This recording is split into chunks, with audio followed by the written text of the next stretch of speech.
주님이 지켜주시고 나 실망당할 때에도 주님이 위로하시네.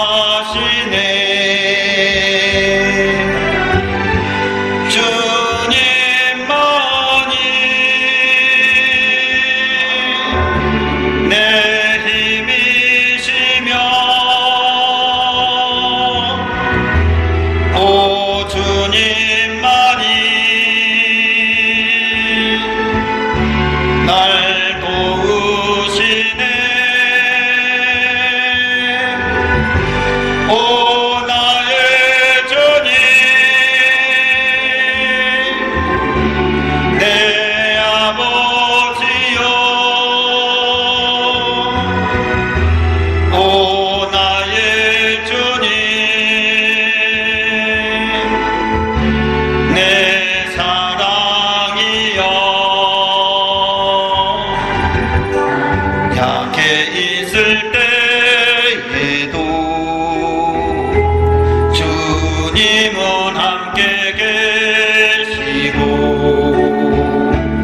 나 소망이 잃을 때에도 주님은 내게 오시네. 나 시험 당할 때에도 주님은 내 지으시고 나 실망당할 때에도 주님이 위로하시네.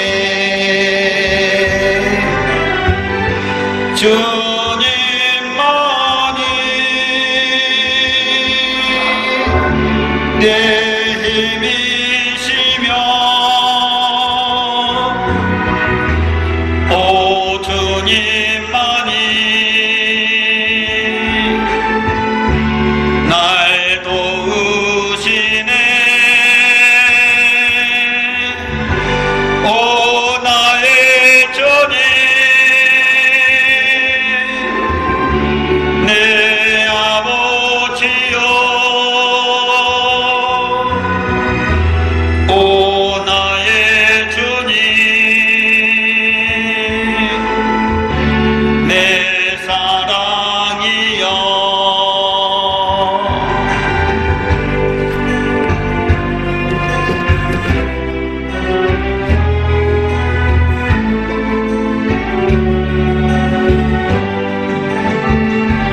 나 약해 있을 때에도 주님은 함께 계시고 나 소망 잃을 때에도 주님은 내게 오시네. 나 시험 당할 때에도 주님은 지켜주시고 나 실망당할 때에도 주님이 위로하시네.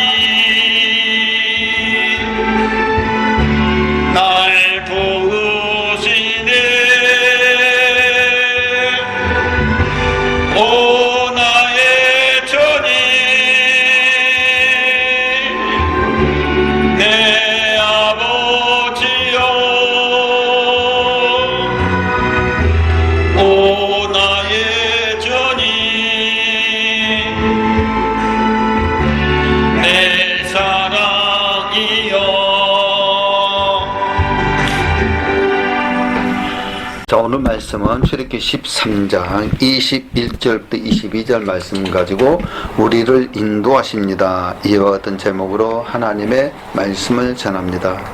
우리들을 인도해 준다. 사람이라 살아가면서도 우리 자신을 인도해 준 사람이 있으면 굉장히 좋습니다. 그러나 성경의 말씀은, 본문의 말씀도 그런 말씀합니다. 우리는 하나님의 인도함을 반드시 받습니다. 하나님은 장자의 죽음 재앙을 이 끝으로 이스라엘 백성을 애굽에서 구원하여 내셨습니다. 본문의 말씀처럼 밤에는 불기둥과 낮에는 구름기둥으로 이스라엘 백성을 인도하셨습니다. 어려움 속에서 바로 우리들을 인도해 주시고 애굽에서 구원하여 주셔서 그곳에서 그냥 끝나는 것이 아니라 본문의 말씀처럼 불기둥과 낮에는 구름기둥으로 이스라엘 백성들을 인도해 주셨습니다. 그리고 그들을 하나님은 출애굽기 13장 21절에서 알 수 있듯이 불기둥과 구름기둥으로 이스라엘 백성을 직접적으로 인도하셨습니다. 이 말씀은 요한복음 6장 44절에 말씀 보면은 나를 보내신 아버지 곧 하나님께서 이끌지 아니하시면 아무도 내게 올 수 없다라는 예수님의 말씀이 있습니다.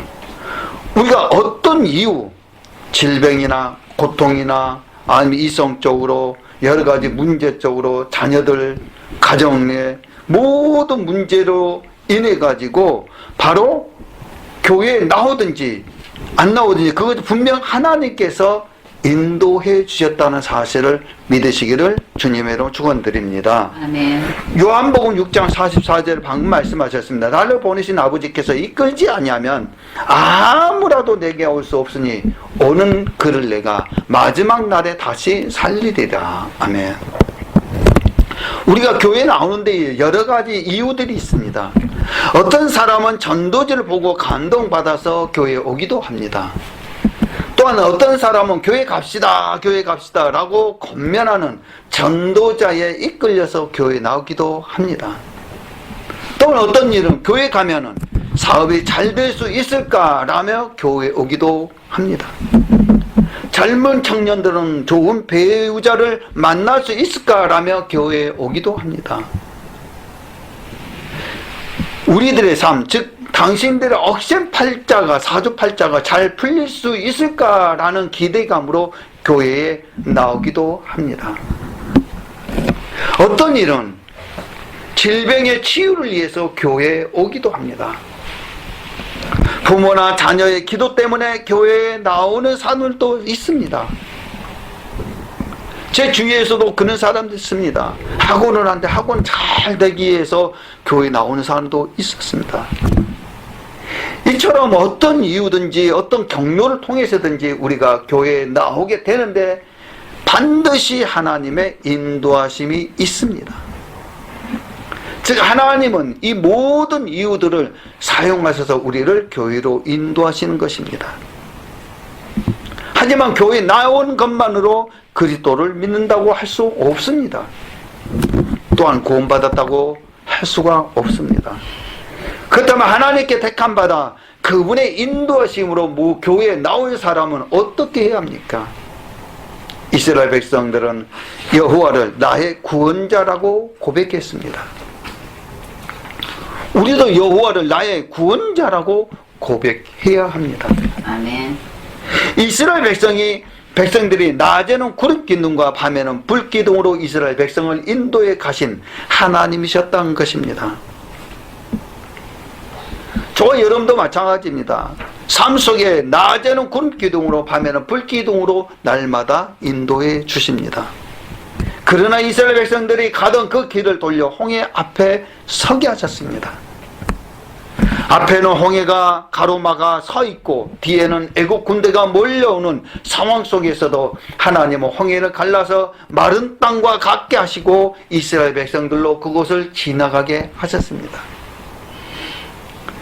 그러면 하나님께서 이 같은 기적을 행하신 까닭이 무엇이겠습니까?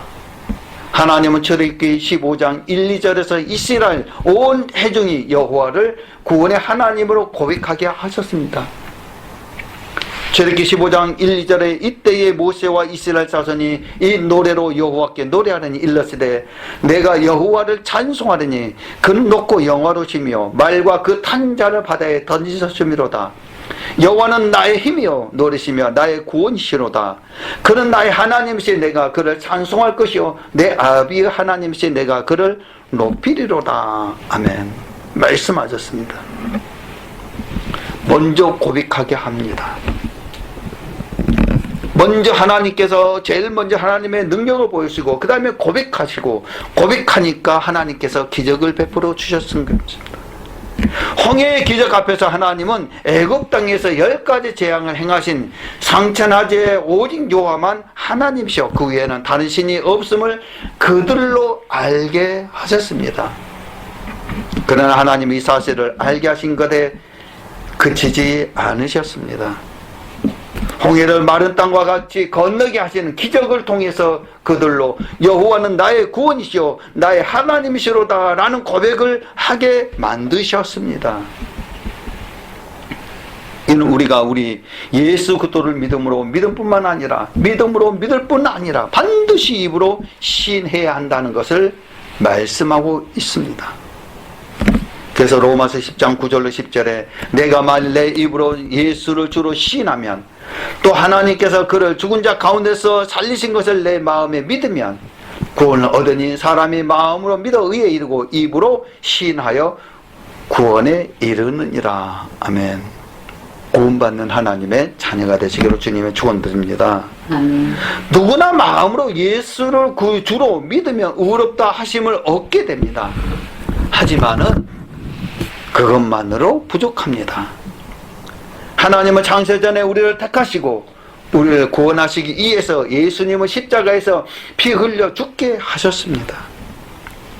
이와 같이 구원에 이르기 위해서는 예수 그리스도께서 나의 죄로 인해서 죽으신 것과 또한 하나님께서 죽은 자 가운데서 예수님을 살리신 것을 마음으로 믿을 뿐만 아니라 반드시 입으로 예수를 주로 시인해야 한다고 말씀하고 있습니다. 왜 그럴까요? 왜 이렇게 입술의 고백이 중요할까요? 우리의 마음속에 있는 믿음은 보이지 않습니다. 그리고 우리 한 사람 한 사람을 교회로 인도해 들이시고 예수를 구주로 믿어 고백해 하십니다. 그러므로 우리가 마음으로 예수를 나의 구주로 믿는다면 입으로 예수를 나의 구주로 신해야 합니다. 그렇게 할 때에 우리 속에 있는 믿음이 증명됩니다. 사랑하는 하나님의 자녀들, 저 여러분도 마찬가지입니다. 삶 속에 믿음이 증명되기 위해서는 신해야 합니다. 만약에 시인하게 되게 되면 하나님께서 그 믿음을 인정해 주시는 것입니다. 그래서 성경은 사람이 마음으로 믿어 의에 이르고 입으로 시인하여 구원에 이르느니라 라고 말씀하고 있습니다. 예수님 또한 사람 앞에서 나를 시인하면 나도 천부 앞에서 너희를 시인해 줄 것이요 사람 앞에서 나를 부인하면 나도 너희를 부인해 버리겠다라고 마태복음 10장에 말씀하고 있습니다. 마태복음 10장 32절 33절에 누구든지 사람 앞에서 나를 시인하면 나도 하늘에 계신 내 아버지 앞에서 저를 시인할 것이요 누구든지 사람 앞에서 나를 부인하면 나도 하늘에 계신 내 아버지 앞에서 저를 부인하리라. 아멘. 사랑하는 하나님의 자녀들은 저와 여러분도 마찬가지입니다. 사람 앞에 시인해야 됩니다. 나는 그리스도인이라 하나님의 자녀다 예수 그리스도를 믿고 따라가는 하나님의 자녀다라고 시인해야 됩니다. 그것이 바로 예수 고백이라는 것입니다. 그러나 사람 앞에 나를 부인하게 되면 하나님께서도 내 아버지 앞에서 우리를 부인하게 됩니다. 도무지 너를 알지 못했나. 저와 여러분들은 신하는 예수 그리스도를 신하고 나의 구주라는 사실을 신하는 하나님의 자녀가 되기를 주님의 이름으로 축원드립니다. 아멘. 그러면 예수님과 함께 십자가에 못 박힌 한편 강도가 왜 구원을 받을 수 있었습니까? 예수님께서 잡히시고 십자가에 못 박혀 죽게 되자 그의 제자들조차도 다 예수를 부인하고 떠나가 버렸습니다. 하지만 한편 강도는 예수님이 십자가에 못 박혀 죽는 그 순간 예수님을 구주로 시인하고 인정했습니다. 누가복음 23장 42절에 가로되 주여 예수여 당신의 나라에 임하실 때에 나를 생각하소서 하니, 우리는 이처럼 구원에 이르기 위해서는 반드시 주님의 인도하심을 받습니다. 주님의 인도함 받는 자는 마음으로 예수 그리스도를 구주로 믿으시기를 바랍니다. 우리가 구원에 이르기 위해서는 마음으로 예수를 구주로 믿을 뿐만 아니라 반드시 입으로 예수를 구주로 신해야 합니다. 그래서 저와 여러분들은 우리는 어떻게 예수 그리스도를 나의 구주로 믿습니까? 신해야 됩니다. 고백해야 됩니다. 오른편 강도처럼 예수여 당신의 나라에 임하실 때 나를 생각하소서 고백한 것처럼 좌측에는 아무 대답 안 했지만 그 사람은 구원받지 못했습니다. 사랑하는 하나님의 자녀들이여, 택함 받는 자는 우리는 반드시 입으로 예수 시인하시기를 주 예수 그리스도 이름으로 간절히 축원합니다. 그 사람이 우리를 누가 여호와께서 우리를 인도해 주십니다. 이스라엘 민족들을 한번 보시기 바랍니다. 9가지, 10가지 재앙 속에서 그 가운데 있어도 끄집어내서 그냥 내버려 두지 아니하시고 오늘 본문 말씀처럼 여호와께서 그들 앞에 행하사 낮에는 구름 기둥으로 그들을 인도하시고 밤에는 불 기둥으로 그들에게 비치사 주야로 진행하게 하시니, 그 나라 사막이라는 것은 낮에는 굉장히 덥습니다. 40~50도 됩니다. 낮에는요 굉장히 덥습니다. 그래서 그늘 안에서 살 수밖에 없습니다. 때 앞에서는 살 수가 없습니다. 그러나 여호와 하나님께서 이스라엘 백성들이 있는 곳만 하나님께서 그 햇볕을 구름으로 막아두셨던 것입니다. 또 밤에는 어떻습니까? 그 나라는 굉장히 춥습니다. 이불이, 대한민국으로 말하면 이불이 없으면 자지 못할 정도로 춥습니다. 그러나 여호와 하나님께서 밤에 불기둥으로 이스라엘 민족들만 비춰 줬습니다. 그래서 여호와 하나님께서 낮에는 구름 기둥으로 밤에는 불 기둥으로 이스라엘 백성들 앞에서 떠나지 아니했다라고 성경은 말씀하고 있고, 저 여러분도 마찬가지입니다. 우리를 인도하신 여호와 하나님을 끝까지 믿고 나갈 때에는 여호와 하나님께서 이스라엘 백성들에게 낮에는 구름 기둥으로 밤에는 불 기둥으로 인도해 주시는 것처럼 저 여러분들에게도 모든 삶 속에 어떠한 환난과 고통과 힘든 상황이 있다 할지라도 거기에 대해서 빠져나올 수 있는 그런 능력을 주시고, 우리들에게 가는 길에 하나님께서 미리서 준비해 주시고 그 길을 한 걸음 한 걸음 간 수 있다, 인도해 주신다라는 사실을 우리는 믿으시기를 주님의 이름으로 축원드립니다. 아멘. 사랑하는 하나님의 자녀들이여, 저와 여러분들은 그래서 예수 그리스도를 날마다 입으로 시인해서 그 신 속에서 주님의 도우심 속에 살아가는 하나님의 자녀가 되기를 주 예수 그리스도 이름으로 간절히 축원드리며 이 시간 합심해서 기도합니다.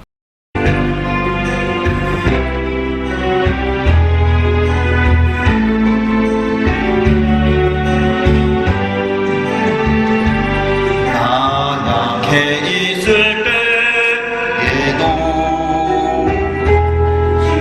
주님은 함께 계시고, 나 소망 잃을 때에도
시험 당할 때에도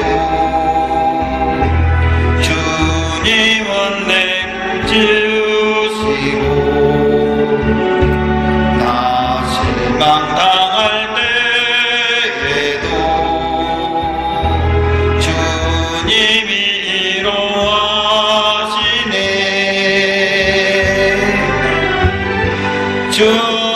주님만이 내 힘이시며 오 주님만이 날 도우시네. 오 나의 주님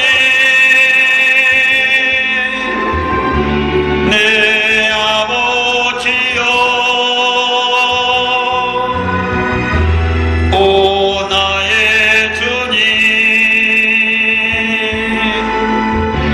내 사랑이여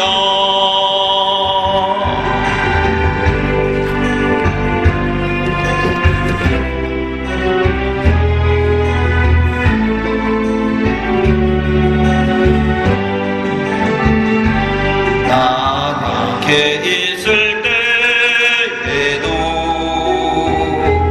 주님은 함께 계시고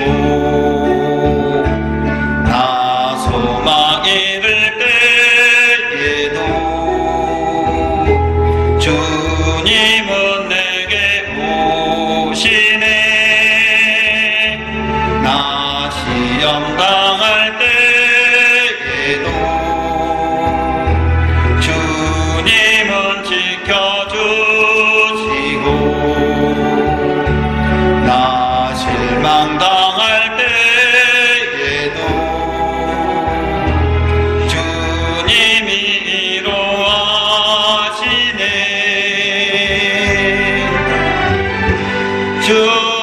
주님만이 내 힘이시며 오 주님만이 날 도우시네. 오 나의 주님 내 아버지여 오 나의 주님 내 사랑이여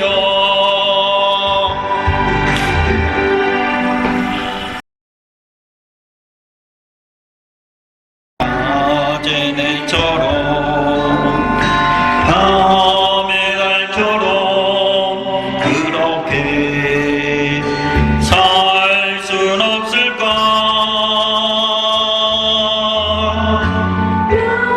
신도 없이 얻은 세상 비추어 온전히 남을 위해 살듯이 나의 인생에 꿈이 있다면 이 땅에 빛과 소금 되어 가난한 영혼 지친 영혼을 주님께 인도하고픈데 나의 욕심이 나의 못난 자가 언제나 커다란 진대요. 나를 짓눌러 마음을 공복해 하니 예수여 나를 도와주소서.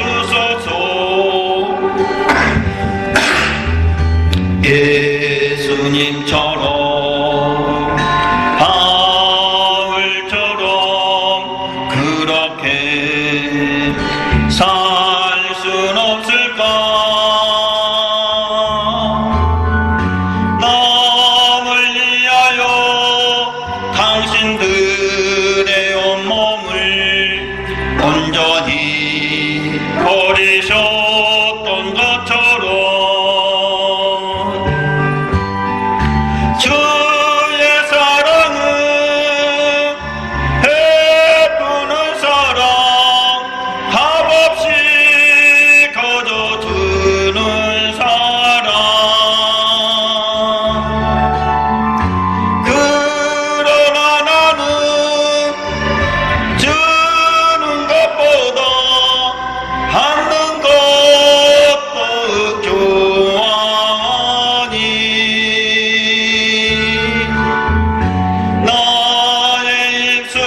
주님 닮은 듯 하나 내 마음은 아직도 주하여 받을 사랑만 계수하고 있으니 예수여 나를 도와주소서. 마음과 생각을 넓게 하자. 그러니까 무릇 지킬 만한 것보다 더욱 내 마음을 지키라. 생명의 근원이신 예게 남이라. 마음과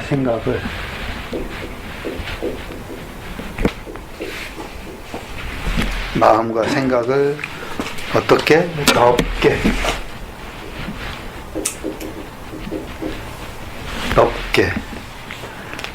넓게 하자. 이와 같은 제목으로 말씀을 드립니다.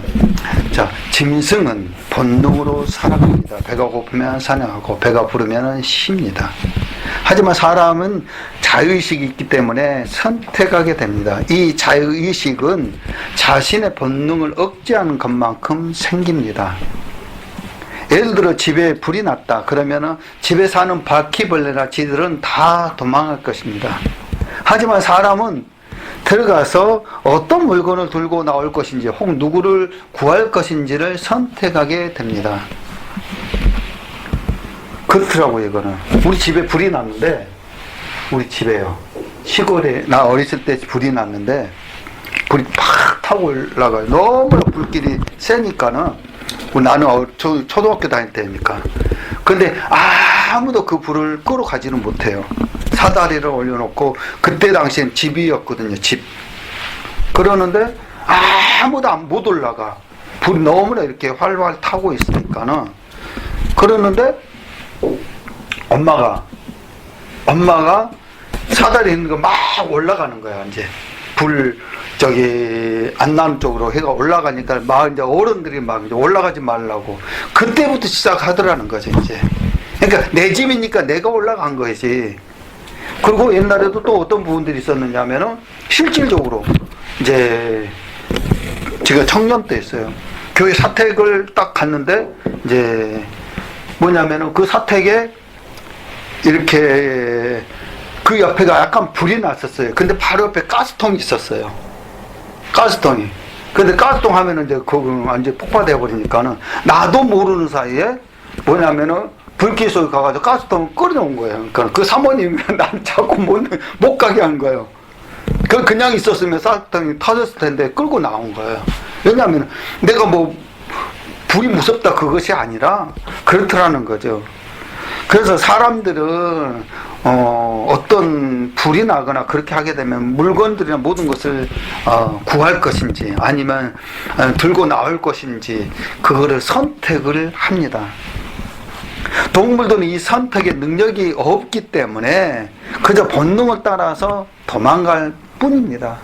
그러니까 동물과 사람과 틀리다라는 거예요. 하지만 사람은 자신의 본능을 억제하고 스스로 선택할 능력이 있는 것입니다. 우리도 우리 자신의 능력을 억제한 만큼 우리는 하나님의 생명이 우리 가운데 많이 역사하게 됩니다. 그래서 본문의 말씀, 무릇 지킬 만한 것보다 더욱 내 마음을 지키라. 생명의 근원이신 예에게서 남이니라 라고 성경은 말씀하고 있습니다. 우리의 마음에는 생명의 근원이 있습니다. 이 근원은 우리가 인간적인 본능을 억제한 만큼 넓어지고 풍부하기 때문에 억제한다. 그럼 넓어지고 풍부한다. 우리들의 생각들이. 그리고 믿음의 조상들은 현재 신앙들도 잘하는 그러한 부분들이 그냥 잘하는 것이 아닙니다. 그분들도 유혹과 어려움, 고난, 시험, 여러 가지의 쓰러질 수 있는 그러한 충분한 조건들이 있었지만, 그때마다 무엇으로? 믿음으로 마음을 지키며 나간 분들입니다. 그러나 쓰러질 때도 있었어요. 그러나 다시 일어납니다. 다시 일어난다는 거죠. 그래서 우리는 또 마찬가지입니다. 믿음의 사람들은 쓰러질 것 같지만 실제로 다시 일어나야 돼요. 만약에 다시 일어나지 못하게 되면 완전히 이제는 제약된 길로 갈 수밖에 없습니다. 그래서 우리는 어떠냐? 마음과 생각을 지키라는 것, 넓게 지키라는 것이 어떤 부분들이냐? 왜 이렇게 마음과 생각을 넓게 지키라고 그랬느냐? 이걸 하기 위해서는 뭐가 있어야 되냐? 말씀을 마음에 들어가는 거예요. 말씀이 없게 되면은 넘어집니다. 넘어진다라는 거예요. 말씀이. 잠언서의 말씀 보게 되면 되죠. 그 마음의 생각이 어떠하며 그 인도 그러한직이라고 말씀합니다. 이 말씀은 내가 무엇을 생각하며 사느냐에 따라서 나 자신이 어떤 사람인지 정해진다는 것입니다. 그 뜻이 담겨져 있어요. 우리의 생각은 마음으로 들어가는 통로가 되기 때문에 그렇습니다. 그래서 순간순간 말씀을 생각하고 또 그것을 마음에 둔다면은 어떤 분들이 우리는 하나님의 선한 말씀으로 마음을 지킬 수가 있습니다.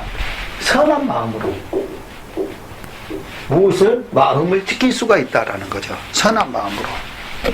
또 나쁜 생각과 악한 생각이 생길 때 말씀으로 그것들을 물리칠 수 있어야 합니다. 악한 생각도 있을 수도 있어요. 악한 생각도. 근데 무엇으로? 말씀으로 물리쳐야 된다라는, 이 악한 생각들을 물리쳐야 된다라는 거예요. 에레미야 31장 33절에 보니까 나 여호와가 말하노라. 그러나 그날 후에 내가 이스라엘 집에 세울 언약이 이라니 곧 내가 나의 법을 그들의 속에 두며 그 마음이 기록하여 나는 그들의 하나님이 되고 그들은 내 백성이 될 것이라. 마음에 기록하라는 것이 하나님 말씀. 하나님 말씀이 뭐냐? 법이다. 법. 시편 119편 11절에도 내가 주께 범죄치 아니하려 하여 주의 말씀을 내 마음에 두었나이다. 뭐하게? 주님의 말씀을 내 마음에 두었다라는 거예요. 시편 119편 15, 16절 내가 주의 법도로 묵상하며 주의 도에 주의하여 주의 율례를 즐거워하며 주의 말씀을 잊지 아니하리다. 율례,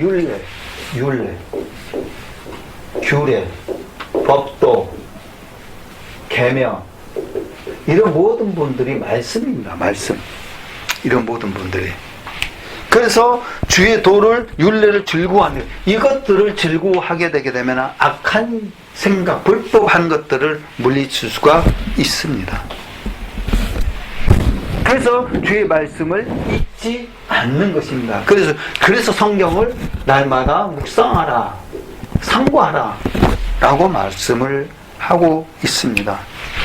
그래서 우리는 말씀을 마음판에 새겨야 됩니다. 성경 말씀을. 세상에 많은 좋은 것들, 좋은 글, 말 많이 있습니다. 그러나 가장 중요한 것은 성경 말씀 마음판 새기게 되면은 하나님께서 우리들을 악에서 선으로 바꿔줍니다. 그 다음에 고난에 대해서 불평하기보다는 감사해야 합니다. 고난.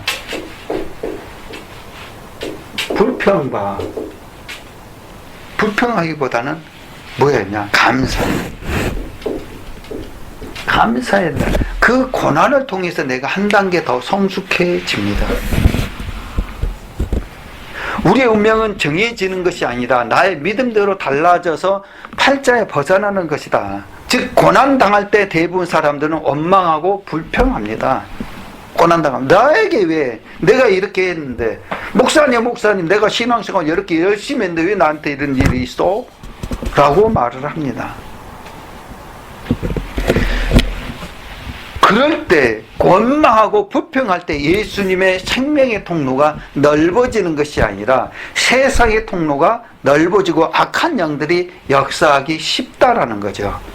나쁜 생각들을, 그러니까는 고난 원망하고 불평할 때에 바로 예수님의 가는 그 통로가 넓어지는 것은 좁아지고 세상으로 가는 길이 넓어지기 때문에 그 악한 것들이 나에게 더 들어와서 나를 더 넘어뜨리게 합니다. 그러니까 사람들이 그런 부분들이 기분 나쁘다고 술 한잔 먹고 기분 좋다고 술 한잔 먹고 근데 제일 안 좋은 거는 나는 술을 저기 하니까 기분 좋을 때 술 먹으면 굉장히 좋대요. 취하지 않을 정도로 먹으면은. 근데 기분 나쁠 때 먹잖아요. 그러면 그 맛이 뭐냐면은 술이 독이 된다라는 거죠. 독이 된다라는 거예요. 그걸 실험을 했답니다. 사람이 굉장히 독해 있을 때에 그 침을 지에다 먹었대요. 그러니까 지가 죽었답니다. 침 먹고. 그 정도로 안 좋다라는 거예요. 그래서 우리는 성경은 우리들에게 말해 항상 기뻐하라고 말씀하고 있습니다. 뭘 할 때에 고난 당할 때나 아니 불행이 있을 때도 대놓고 한 것이 아니라 그거를 다 물리칠 수 있는 그런 것들을 가지고 있어야 된다라는 거예요. 기쁨으로 좋은 것으로. 그래서 고난의 시간이 오면은 감사함으로 하나님이 이 과정을 통해 가지고 이 고난을 통해 가지고 나에게 무엇을 가르치시기 원하시는가 하나님께 겸손히 물어보고 가르침을 받아야 됩니다. 나에게 고난당하고 힘들고 왜 그러느냐. 그렇잖아요. 지금 우리 성도들도 호민이 성도도 그렇고 저기도 수자 성도도 마찬가지잖아요. 힘든 부분들 안 나오는 부분들 그럼 왜냐하면 나에게 그거를 왜 그런 고난이 오는가 그거를 뭘로 이 고난을 통해 가지고 내가 더 성장할 수 있다라는 거를 믿고 나가면 굉장히 유익이 됩니다. 유익이 도움이 된다라는 거죠. 그래서 시편 119편 60절 고난 당하기 전에 내가 그를 행하였더니 이제는 주의 말씀을 지키나이다. 고난을 당해 가지고 바로 우리들의 신앙이 말씀이 더 강해졌다. 시편 119편 71절 고난 당한 것이 내게 유익이라. 이로 인하여 내가 주의 율례를 배우게 되었다라고 말씀하셨습니다. 그래서 고난을 통해 가지고 삶이 더 형통해진다. 고난을 통해 가지고 이거를.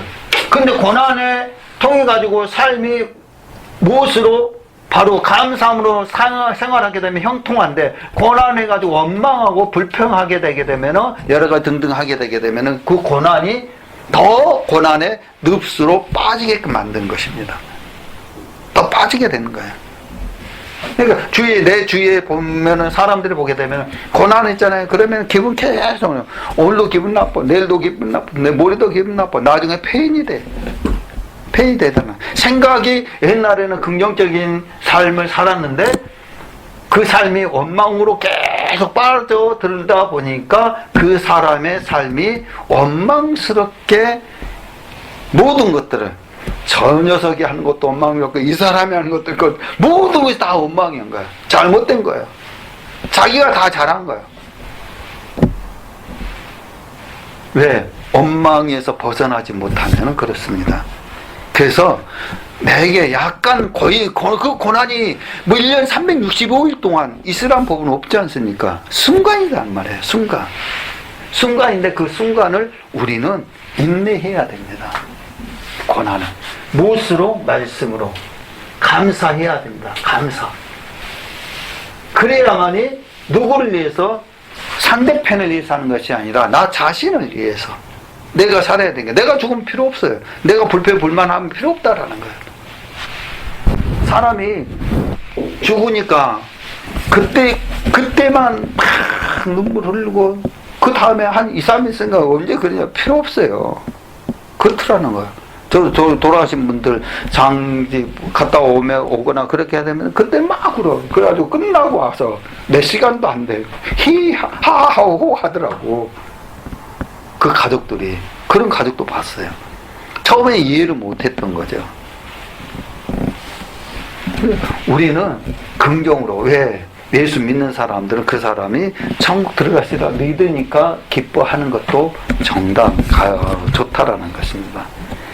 그래서 우리는 고난 당할 때에 항상 나에게 어떤 것을 더 더 좋은 곳으로 나에게 줄 것이다 라고 생각을 하고 믿음 안에서 살면은 하나님께서 그 사람을 율례로 하나님의 법도로 계명으로 말씀으로 우리들을 가르쳐 주십니다.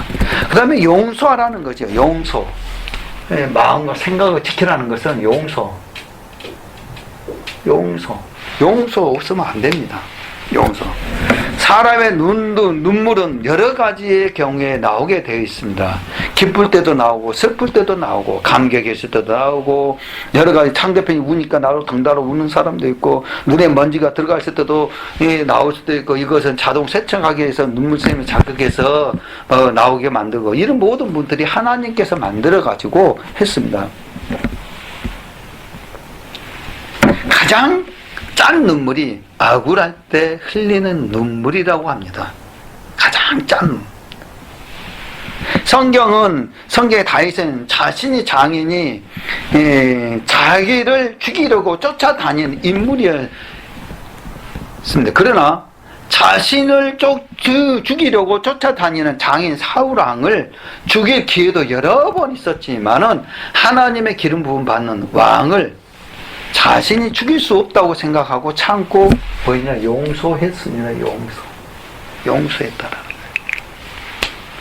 그래서 그는 참고 용서했습니다. 그 참음과 용서함을 통해서 그 안에 하나님의 생명이 바로 충만하게 되고 결국에는 이스라엘 역사상 가장 넓은 땅을 차지하게 됩니다. 용서를 해줬더니 여러 가지 억울한 경우를 하나님이 신앙생활하는 동안에는 인생을 사는 동안 경험하게 하십니다. 그때마다 불평하거나 원망하지 말라라는 거죠. 불평, 원망. 항상 만약 그렇게 하면 내 안에 예수님의 생명이 좁아집니다. 그러니까 상담하거나 그럴 때 보게 되면은 불평하거나 원망하는 사람, 아무리 저 사람이 신앙생활 잘했다 할지라도 불평하거나 원망하거나 신앙이 좀 떨어지게 되면 그 사람의 신앙이 예수님과의 관계 속에서 그래 예수님은 살아계셔 그렇지만은 그 가는 길이 예수님과의 통로가 좁아진다라는 거죠. 좁아져. 항상 긍정적인, 우리가 일반적으로 하면 긍정적인 생각이 좁아진다라는 거죠. 나쁜 길로 넘어가게 됩니다. 그렇게 계속 한다면 믿음은 사람에 따라서 살기보다는 어떤 삶을 사느냐, 짐승처럼 본능을 따라가서 살아가는 부분이 많아진 그런 내 자신을 볼 수가 있습니다. 그러니까 짐승처럼 산다라는 거죠. 믿음의 삶은 저절로 되어지는 것이 아닙니다. 저절로. 용서를 통하면서 어떤 불평, 불만 여러 가지 그것들을 용서해 주면서 한 번 참을 때마다 내 마음이 성장됩니다. 바로 예수님에 대한 향한 믿음이 확장된다라는 거죠. 그래서 우리는 용서할 줄 아는 사람들, 용서할 줄. 무턱대고 모든 것을 용서, 아무 조건 없이 용서라는 것이 없습니다. 조건이 있습니다. 성경에도 예수 그리스도를 믿을 때에 용서가 있고, 바로 이제까지의 용서해 줍니다. 구약에서는 제사를 드림으로 그 죄 고백할 때에 용서를 해 줍니다. 모든 분들이요. 그럼 저와 여러분도 마찬가지입니다. 상대편이 A라는 사람과 B라는 사람이 싸웠는데 바로 B라는 사람이 잘못했어. 근데 B라는 사람이 뭐냐? 용서를 A라는 사람한테 구하지 않게 되면 이 A라는 사람은 용서를 안 해준다라는 거죠. 근데 용서 B하고 그래 내가 잘못해서 한 번만 용서해. 그럼 A라는 사람은 용서해 주라는 거예요. 저도 그래요. 누가 그 전에는 성격이 안 좋아가지고 네가 나한테 그래서 그 앙심을 풀었지만은 이제 교회 다니면서부터는 거의 어떻게 바뀌어야 되느냐, 그 사람이 용서로 구하게 되게 되면은 용서해 줍니다. 용서해 준다라는 거예요. 그래서 우리는 용서하는 사람, 마음과 생각을 지키라는 것을 용서할 줄 아는 사람.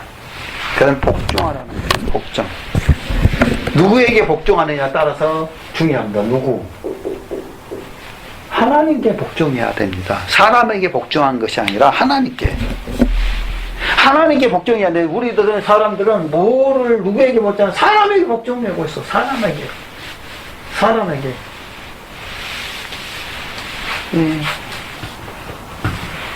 사람에게 복종하지 말고 하나님께 복종하라.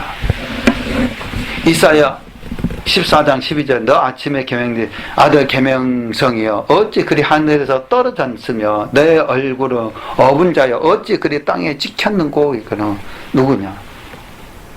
천사가, 사단은 이 천사가 하나님 앞에 동등됨을 가지고 있기 때문에 떨어지게 만들었다라는 거죠. 하나님 말씀에 복종해야 되는데 자기가 높아지려고 하니까, 그래서 사단은 하나님께 복종하지 않고 대적해서 타락한 존재라는 거죠. 타락한. 그 타락이라는 것이 뭐야? 하나님 보시기에 하나님께 복종해야 되는데 사람에게 복종하니까, 사람에게 그 사람 믿고 있으니까는 그 믿음을 떠나니까는 그 사람에게 뭐가 있냐? 타락하게 된다라는 거죠. 내가 저 사람 믿었어. 그래서 그 사람의 별 볼일 없으니까는 그 사람 믿었던 것들이 나에게 뭐냐? 내가 내 스스로가 타락하게 빠지게 된다라는 거죠. 또 위의 권세들에게 복종하라는 것입니다. 디모데전서 6장 1절의 말씀은 물론 멍에 아래에 있는 종들은 자기 상전들 범사에 마땅히 공경할 자로 알지니 이는 하나님의 이름과 교훈으로 해방을 받지 않게 하려 함이니라.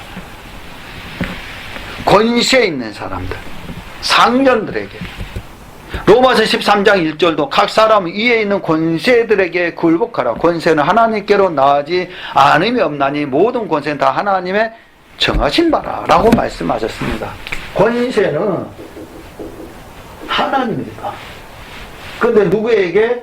권세자들에게, 위에 있는 사람들에게. 그럼 이 권세자가 악을 행했어요. 불법을 행했어요. 누가? 하나님이 이 사람들을 다 처리한다라는 거예요. 그래서 지금은 그런 거 없지 않습니까요? 지금은 뭐가 있냐?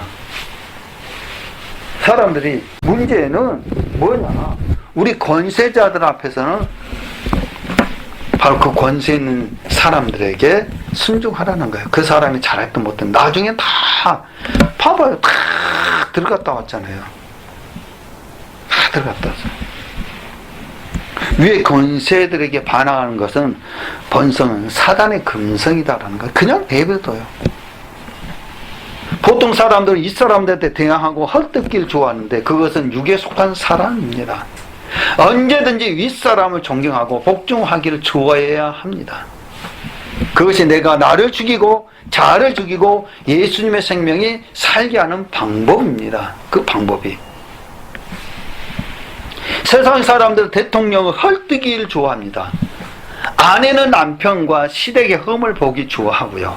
성도들은 목사를 헐뜯기를 좋아하는 것이 본능입니다.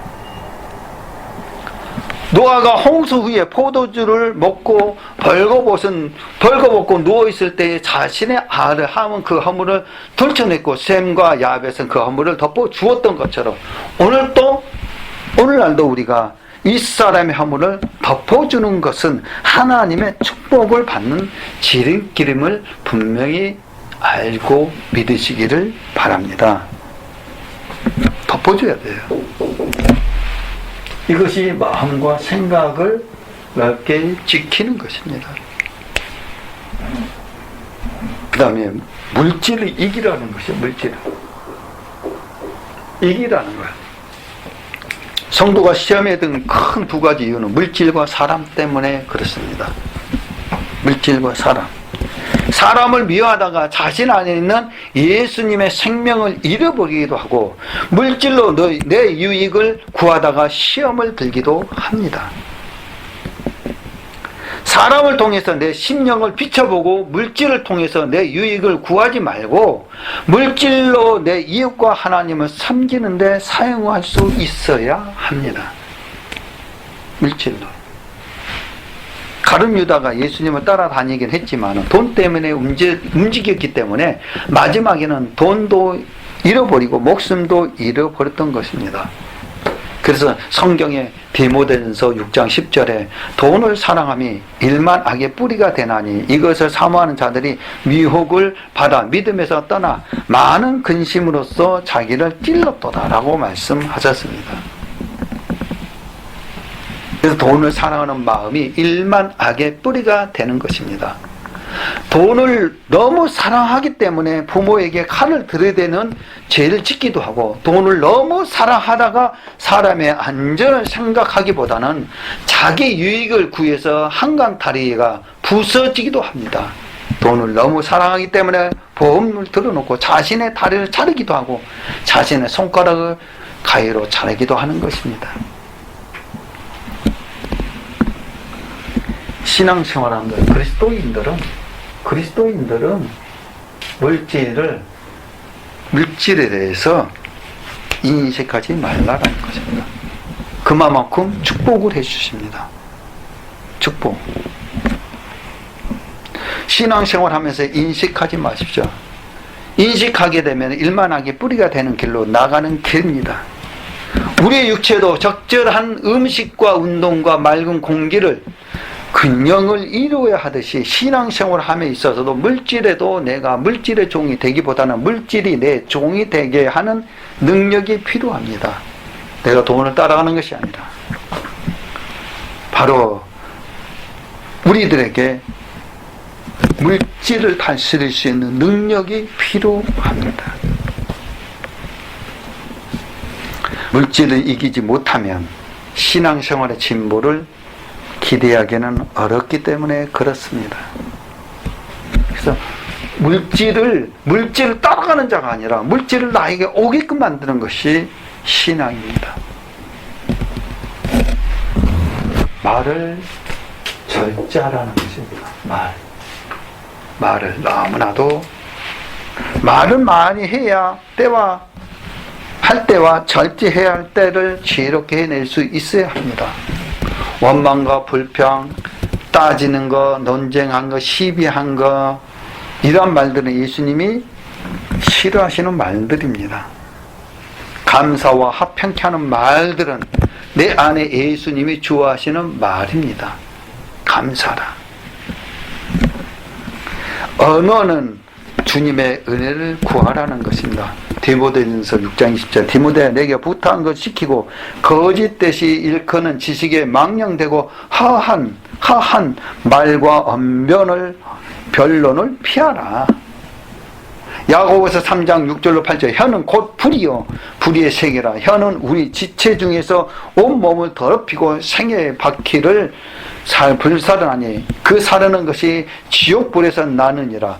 여러 종류의 짐승과 새며 벌레와 해물은 다 길들음으로 사람에게 길들였거니와 혀는 능히 길들일 사람이 없나니 쉬지 아니하는 악이요 죽이는 독이 가득한 것이라. 말이 독이 가득하다는 거예요. 독이. 잠언서 13장 3절의 말씀 보면 입을 지키는 자는 그 생명을 보존하나 입술을 크게 벌리는 자에게는 멸망이 오느니라. 입을 지키라. 말을 지키라.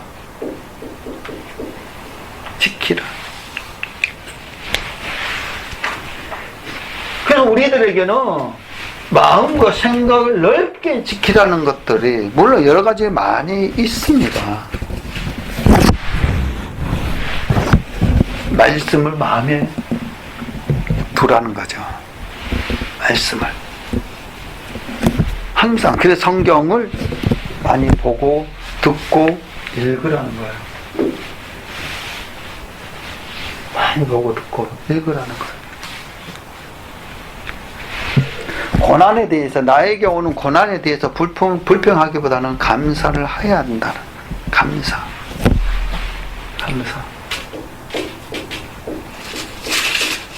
불평보다는 감사하라. 그리고 용서할 줄 아는 사람. 용서와 구할 때 용서를 구할 줄 아는 사람이 되라는 거예요. 용서. 복종하라는 것은 예수 그리스도의 말씀 안에 복종하라는 거예요. 아, 죄를 짓는데 복종하라는 것이 아니라 예수 그리스도를. 물질 이기라는 것은 뭐냐면은 물질을 내가 따라하는 것이 아니라 물질이 나게끔 오게끔 만드는 것입니다. 말을 절제하라는 것도 우리는 꼭 필요한 것. 악의 말은 하지 말고 좋은 말만 하라는 거예요. 좋은 말만. 하나님께서 우리들에게 말씀하는 그러한 부분들이 이런 것들 때문에 그것을 마음과 생각을 넓게 지키라는 거예요. 우리는 마음과 생각을 넓게 지키는 하나님의 자녀가 되시기를 바랍니다. 네. 그렇게 될 때 하나님께서 여러분들을 하나님께서 세워주십니다. 주님께서 여러분들을 세워주십니다. 사람이 세워주는 것이 아니라, 물론 사람이 세워줄 수도 있지만 필요에 의해서 내가 유익을 위해서 그 사람을 세우는 것 뿐이다라는 거죠. 나를 위해서는 그 사람을 죽이는 것입니다. 요즘에는요. 그렇기 때문에 저 여러분들은 항상 마음과 생각을 지키는 하나님의 자녀가 되기를 예수 그리스도 이름으로 간절히 축원드립니다. 낮의 내처럼 밤의 달처럼 그렇게 살 순 없을까.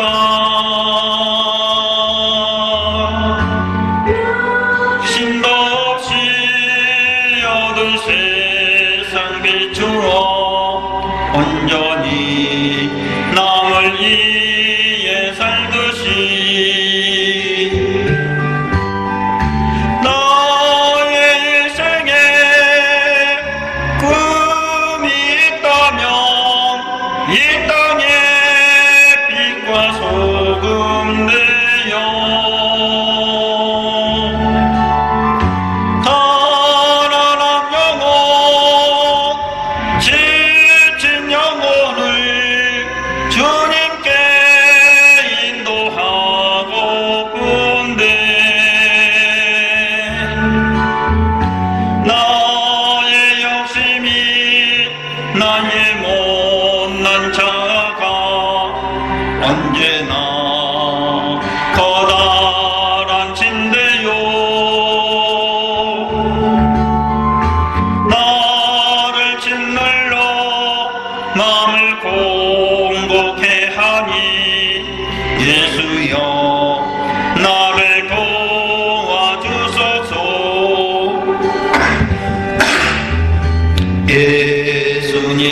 예수님처럼 바울처럼 그렇게 살 순 없을까. 남을 위하여 당신들의 온몸을 온전히 버리셨던 것처럼 주의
어떤 제목으로 하나님 말씀을 전합니다.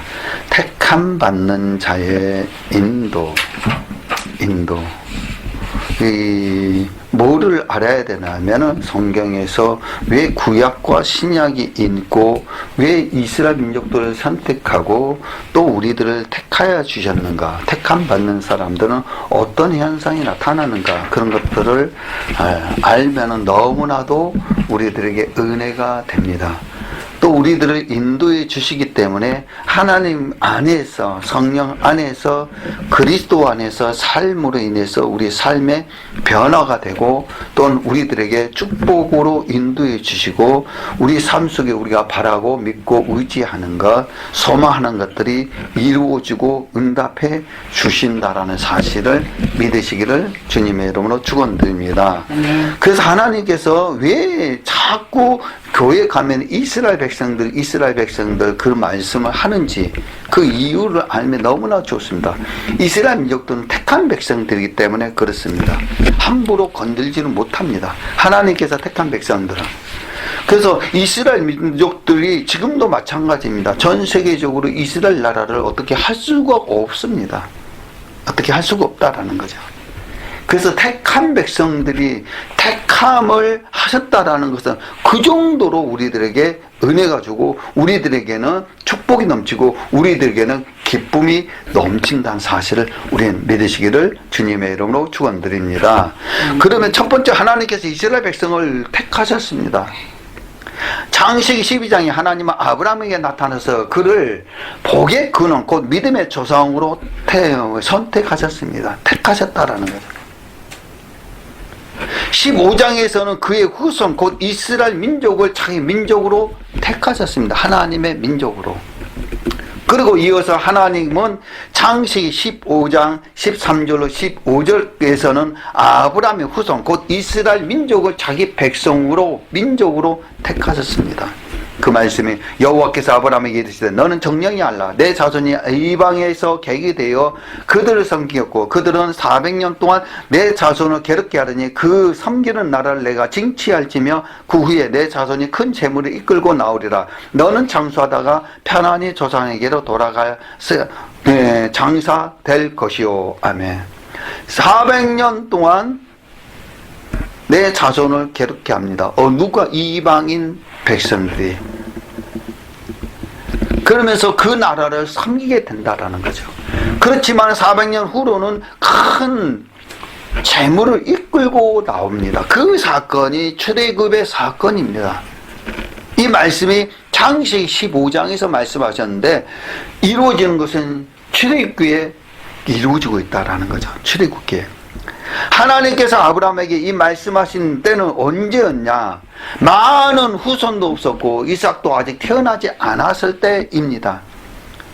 많은 사람들이 없어요. 즉 아브라함의 후손이라고는 다 한 명도 없었던 그때 하나님은 그의 자손들이 400년 동안 이방에서 개교되어서 그들을 섬기다가 하나님께서 그 나라를 징치하신 후에 재물을 이끌고 그곳에서 나올 것이라고 말씀하신 것입니다. 아브라함의 후손들이 없을 때 이것은 이 뜻은 무엇을 알 수 있습니까? 하나님께서는 아브라함의 후손 곧 이스라엘 민족이 아직 생겨나기도 전부터 이미 그들을 택하셨다는 것입니다. 다시 말해 아직 태어나지도 않는 이스라엘 민족을 먼저 택하여 놓으시고 약속하신 때에 이르러 그들을 애굽 즉 세상에서 가나안 땅으로 이끌어 가시겠다고 말씀하신 것입니다. 이러한 사실은 저 여러분에게 있어서도 마찬가지입니다. 우리들에게도. 에베소서 1장 4절의 말씀 보게 되게 되면 바로 곧 창세전에 그리스도 안에서 우리를 택하사 우리로 사랑 안에서 그 앞에 거룩하고 흠이 없게 하시려고. 아멘. 창세전에 그리스도 안에서 우리를 택하셨다고 말씀합니다. 이는 우리가 하나님을 택한 것이 아니라 하나님께서 창세 전에 즉 모태에 조성되기 전에 우리를 먼저 택하셨다는 것입니다. 쉽게 말해 저와 여러분이 모태에 조성되기 전에 하나님은 그리스도 안에서 우리를 하나님의 백성으로 택하여 놓으셨다는 것입니다. 이것이 놀라운 은혜의 축복입니다. 그 다음에 요한복음 15장 16절에서는 이렇게 말씀하고 있습니다. 너희가 나를 택한 것이 아니오 내가 너희를 택하여 세우나니 이는 너희로 가서 과실을 맺게 하고 또 너희 과실이 항상 있게 하여 내 이름으로 아버지께 무엇을 구하든지 다 받게 하려 함이라. 창세전에 에베소서 1장 4절에 창세전에 그리 또한에서 우리를 택하사 우리로 사랑 안에서 그 앞에 거룩하고 험하게 하시려고 말씀하는 그 해답이 바로 이것입니다. 너희가 나를 택한 것이 아니오 내가 너희를 택하여 세웠나니 이는 너희로 가서 과실을 맺게 하고 너희 과실이 항상 있게 하여 내 이름으로 아버지께 무엇을 구하든지 다 받게 하려 함이라. 축복해 준다는 것입니다.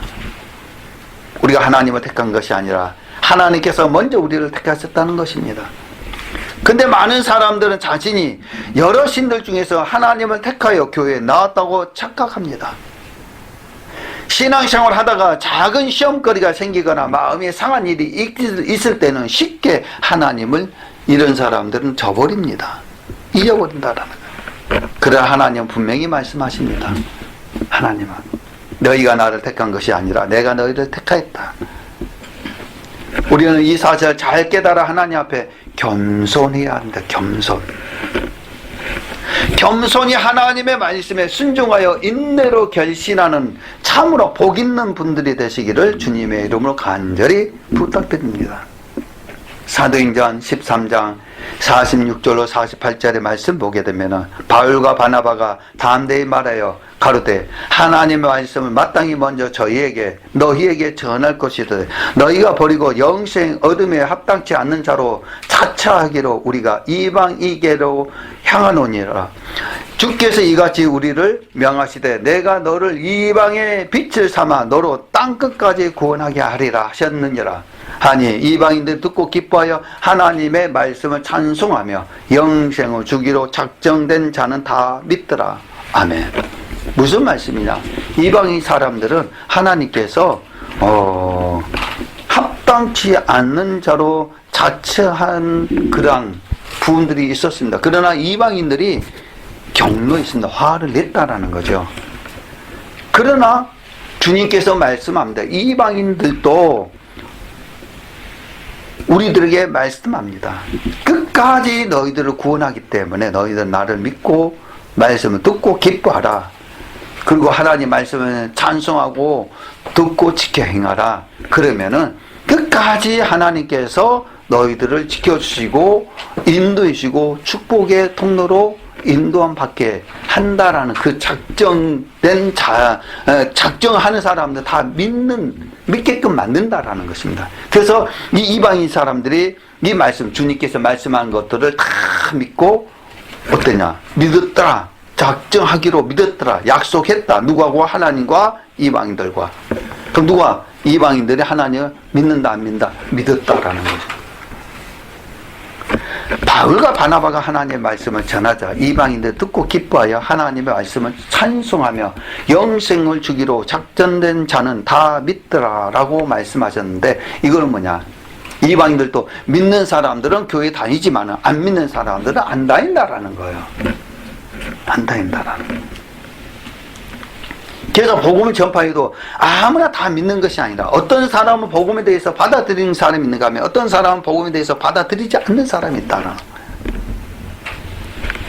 영생을 주기로 작정된 자, 즉 하나님께서 구원하시려고 택한 자는 말씀 믿고 듣고 믿더라는 것입니다. 그러면 이방들도 하나님 말씀을 듣고 믿는 사람들은 하나님께서 그 사람에게 영생을 주시지만은 이방인들이 이 말씀을 듣고 믿지 않게 되면은 영생의 말을 그 사람들에게 주지 않는다라는 것입니다.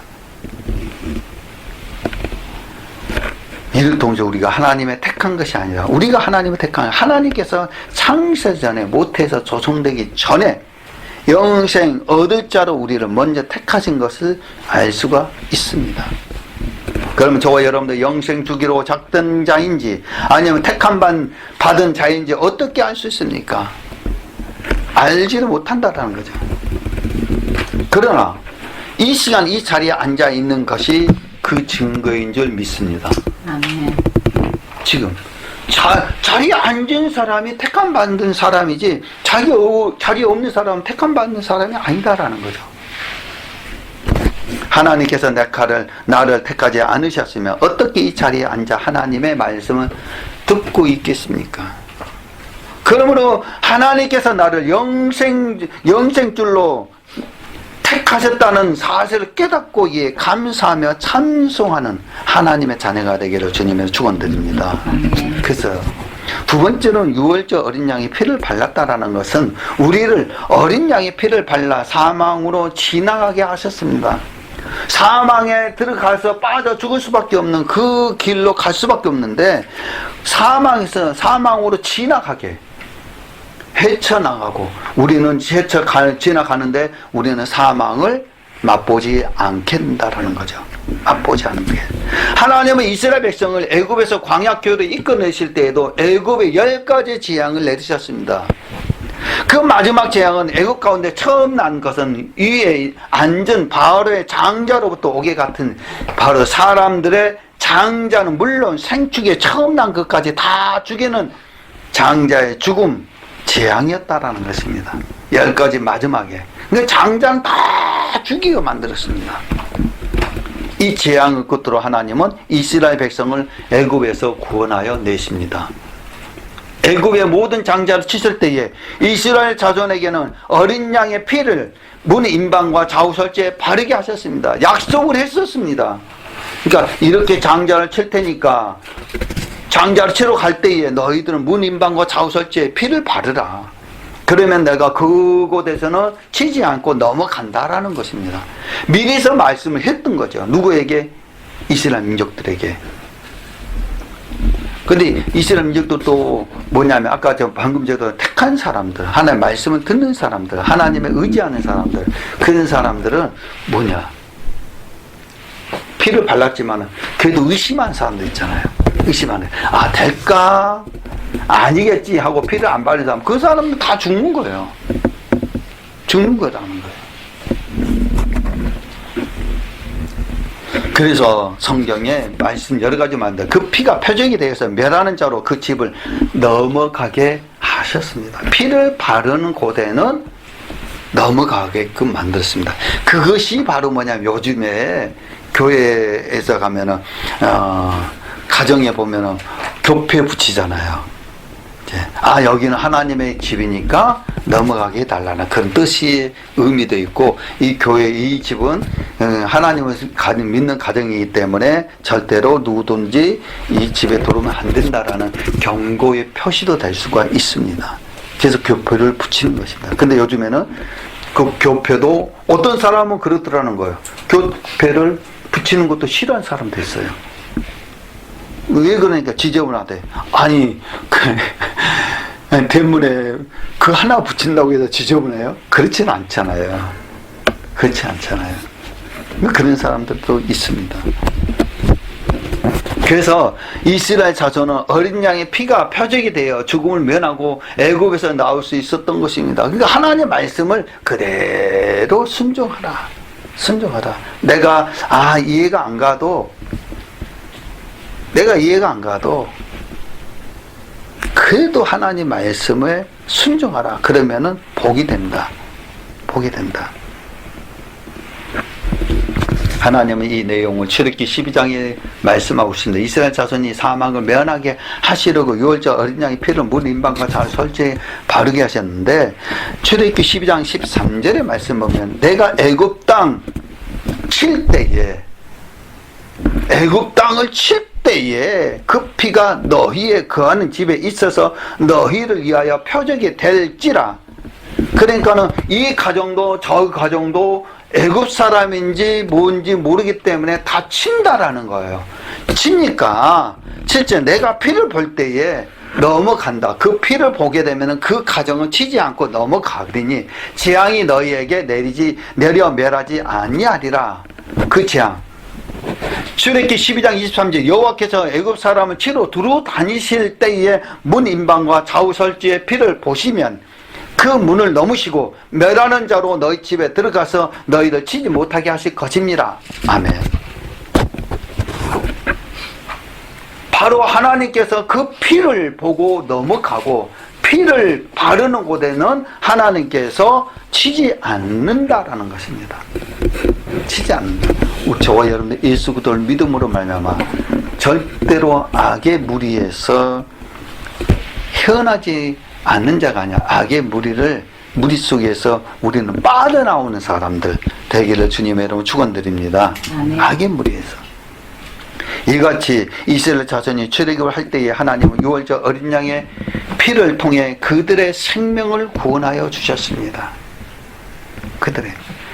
그러면 이것은 우리에게 무엇을 말씀하고 있는 것입니까? 이는 예수 그리스도께서 우리의 유월절 어린 양으로 오셔서 우리를 죄의 삭신 사망에서 구원하시기에 십자가에 피 흘려 죽으실 것을 말씀하고 있는 것입니다. 그 말씀이 고린도전서 5장 7절의 말씀 보면은 너희는 누룩 없는 자인데 새 덩어리가 되기 위하여 묵은 누룩을 내어버리라. 우리의 유월절 어린 양 곧 그리스도께서 희생이 되셨느니라. 아멘. 그리스도께서 우리의 유월절 양으로 희생이 되셨다고 말씀하셨습니다. 이 말씀은 무슨 말씀이냐? 고린도전서 15장 3절 말씀 보면은 내가 받은 것을 먼저 너희에게 전하였노니 이는 성경대로 그리스도께서 우리 죄를 위하여 죽으신다. 그래서 예수 그리스도의 죽으심으로 저와 여러분들은 모든 죄가 용서, 사함 받았다라는 것을 믿으시기를 주님으로 축원드립니다. 그래서 그리스도께서 우리 죄를 위하여 죽으시고, 즉 예수 그리스도께서 우리를 대신하여 죽으심으로 믿음으로 말미암은 자는 그의 피를 힘입어 죄의 삭신 사망에서 구원을 얻는다는 것입니다. 그렇기 때문에 이스라엘 자손이 유월절 어린 양의 피로 구원을 받은 사실은 지금의 신약에 와서는 저와 여러분들에게는 예수 그리스도께서 우리의 유월절 양으로 오셔서 우리를 죄의 삭신 사망에서 구원하시기 위해 십자가에 피 흘려 죽으실 것을 말씀하고 있는 것입니다. 우리의 유월절 어린 양 예수 그리스도에 대해서 로마서 5장 7, 8절에서는 이렇게 말씀하고 있습니다. 의인을 위하여 죽는 자가 쉽지 않고 선을 위하여 용감히 죽는 자가 혹 있거니와 우리가 아직 죄인 되었을 때에 그리스도께서 우리를 위하여 죽으심으로 하나님께서 우리에게 대한 자기의 사랑을 확증하셨느니라. 아멘. 예수 그리스도를 믿음으로 말미암아 우리는 용서받고 또 하나님의 사랑이 예수 그리스도를 이 땅에 보내셔서 저와 여러분들의 모든 죄를 용서해 주심으로 인해서 예수 그리스도께서 죽으심으로 말미암아 용서해 주심으로 인해서 그 사랑을 확증했다. 대가를 치러줬다라는 것입니다. 의인을 위해 대신 죽은 것이 어렵고 혹 선을 위해 죽는 사람이 드물게 있을 수 있겠지만 생명부진 죄인을 위해 대신 죽어줄 사람은 이 세상에 아무도 없다라는 것입니다. 그러나 오직 한 분 그리스도께서 죄인된 우리 즉 나를 위해 대신 죽어주셨다는 것입니다. 8절의 말씀 보게 되면 우리가 아직 죄인 되었을 때에 그리스도께서 우리를 위하여 죽으심으로 우리가 죄가 있을 때에 주님께서 우리를 위해서 죽으심으로 하나님께서 우리에 대한 자기의 사랑을 확증하셨다는 것입니다. 그래서 저 여러분들은 죄인 되었을 때 예수님께서 죽으셨다라는 것.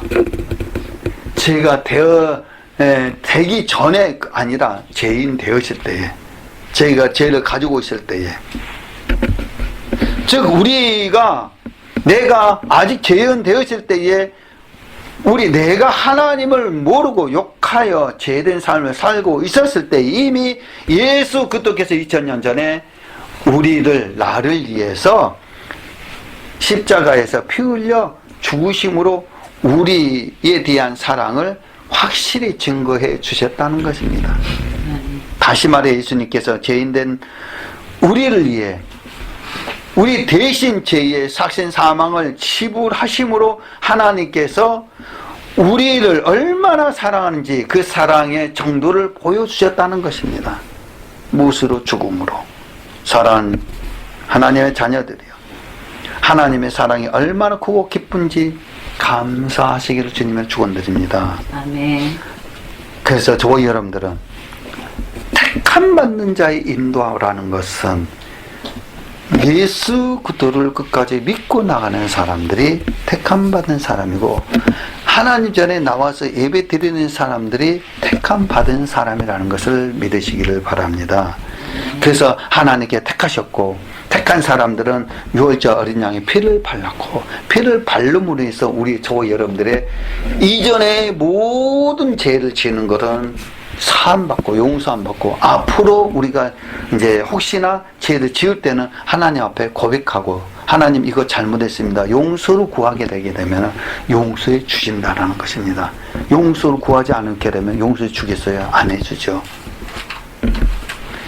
우리는 택함 받은 사람이기 때문에 앞으로의 죄를 혹시나 지었으니, 이제까지 죄를 지은 것이 있다면 주님 앞에 회개하고 용서 구함으로 말미암아 제산 받는 하나님의 자녀, 정말 택함 받는 하나님의 자녀가 되시기를 주 예수 그리스도 이름으로 간절히 축원드리옵나이다.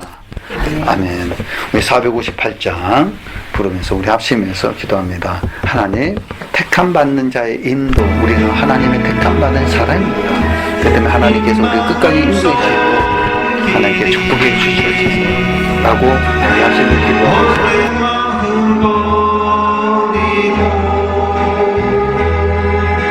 성령이여 내